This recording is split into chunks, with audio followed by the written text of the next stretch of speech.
Johnny Seifert. Okay, please welcome to studio. It's Boxer Sky. Hey, right? Hi, so how are you all doing? Yeah, no, we're good. Thanks for having us, man. No problem, no problem. So, for those that don't know, you can just go around, say your name and what you play. Biggs, play drums. I'm Stephen, I play guitar. I'm Renos, I play bass. I'm Elliot and I play guitar and do vocals. Ren, you do vocals as well? I do vocals. Don't sell yourself short. Alright, come on. So, how did you all get together? Well, originally, me and Stephen have been best friends for a long time, and then after both of our bands kind of fell through, we kind of decided to start writing music. I knew Ren from my old band, and then we just found Biggs. Yeah. Just found him. He was just like, he was wandering around in the streets, he didn't know what he was doing, so he was like, you know what, come in. Brilliant. Yeah. So, what type of sound are you going for? Who can people go, this band is like this? Well, we're trying not to pigeonhole ourselves, but I guess if you could put anything on it, it'd be somewhere between kind of indie and metal, almost like The Strokes meets Biffy Clyro and Funeral for a Friend. Okay, how did you come up with that idea then to have two genres kind of come together to make a subgenre? It was something I really wanted to do kind of in terms of, with like bands like Firestyle when they have the really heavy like breakdowns and then they go into the kind of like crisp, clean, like pretty vocals and the way like the kind of harmonies go in there. We wanted to kind of incorporate that into our sound to kind of have, I think that's just how me and Stephen work, because me and Stephen so far have mainly written the kind of actual structure and the kind of idea of the songs, and the fact that I've got kind of more clean, crisp sound, he's got more kind of intricate, heavy thing going on. It's taken a few years to kind of make it work, but that's just how kind of the songs come out, having that clash and contrast working. And has it worked for you? Have you, gained more listeners by having that? Do people prefer you to be like that than rather have your only set genre? Well, so far, we've had nice interest. People just come up to us and offer us gigs, and that's always a good sign. You can't ever look at that as a bad thing. If you're being offered more shows, if people come up to you after a show and say, look, we like you, then it's always a good thing. Yeah, we get a lot of people coming up to us saying like, we like the way you don't sound like just with one sound. We like the way you kind of play around with a few different sounds, so that when they come see our band, every song will sound the same. I think a lot of bands, they have, 7 or 8 songs, but you wouldn't be able to tell the difference between them. Okay, brilliant. Alright, so I'm going to play your latest song, Follow the Wind. You're listening to Johnny Seifert on Scratch Radio. I'm live with Boxer Sky. They'll be back after this. Okay, brilliant. So that was Follow the Wind. You're listening to Johnny Seifert on Scratch Radio. It's at lunch. It's Johnny Seifert. coming out to about 2 o'clock now.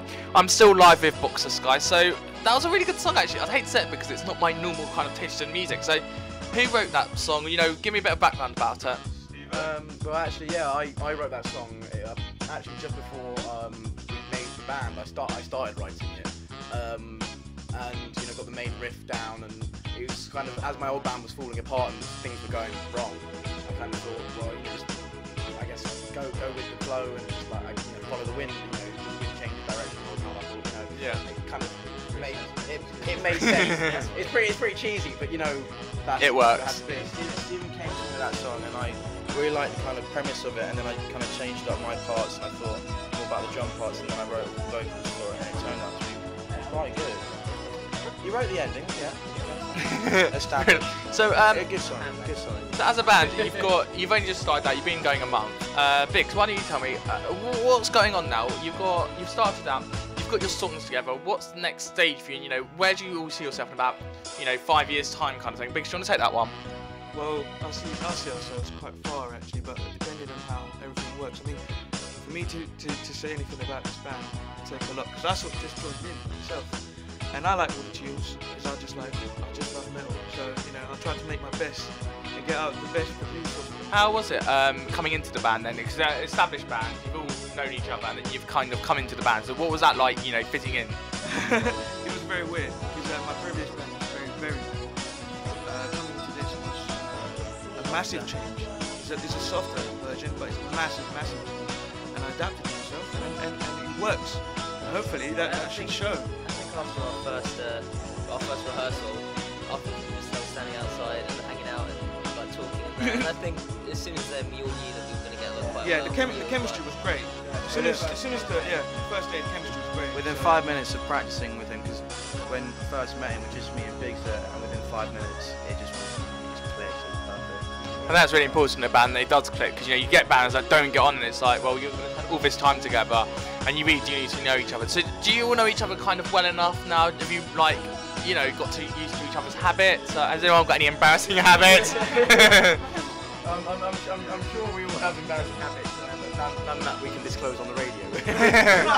Give me one. They want our audience want to know. Well, there's obviously there's the standard one, which going out, drinking and then I guess getting a bit too drunk, which is fun. Elliot doesn't do that. But has anyone had any embarrassing moments then so far? Not since we've started, because obviously we're still fresh. But I can see something happening in the near future. He's not saying anything. Yeah, there's not much to say to that. Okay, brilliant. Well, thank you, Box Guy, for coming to talk to me here at Scratch Radio. You are listening to Johnny at Lunch. Johnny Seifert.